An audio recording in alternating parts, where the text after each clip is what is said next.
Who should decide the complex legal issues in our lives? How should we choose our judges? The group Better Courts Now says it has the answer. Pastor Hendry, director of Better Courts Now, says his group is heavily influenced by faith, and members want people with conservative values to sit on the bench. And we believe that traditional conservative values lead much more strongly to following the Constitution than does a very liberal, free-flowing interpretation of what the Constitution is. The late Pastor Don Hamer founded Better Courts Now because of what he called confusion over judicial candidacies and his strong political conviction.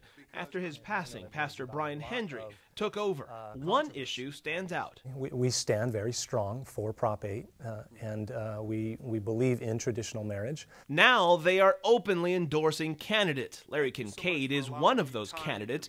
He happily accepted the Better Courts Now endorsement. He believes it will have a major impact. I do believe Better Courts Now will have a dramatic impact.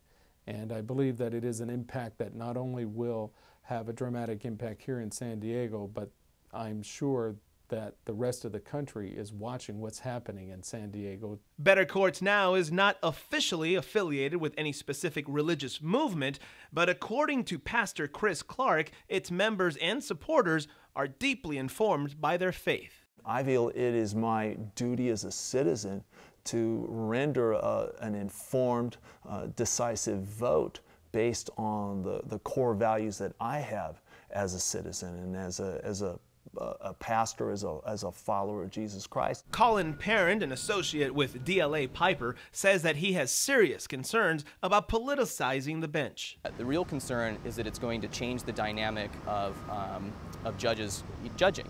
So instead of just looking at the case on its merits, they're going to have to add in this extra level of consideration, and they're going to have to start considering whether or not, if they rule on this particular issue, there's going to be political consequences. Colin also says that the judges Better Courts Now seeks to unseat are not only reasonable, they are very, very mainstream. For instance, you have like Bonnie Dumanis or Sheriff Colander, who are people who are really, mainstream people who are saying these judges are mainstream and these are people that we ought to be supporting. And so I think that's the best way that they've been able to kind of combat this partisan attack on the bench. Better Courts Now wants to be seen as a diverse group, but here is how they describe the group's diversity. Our base is a lot of social conservatives, but within that base you have a lot of Christians.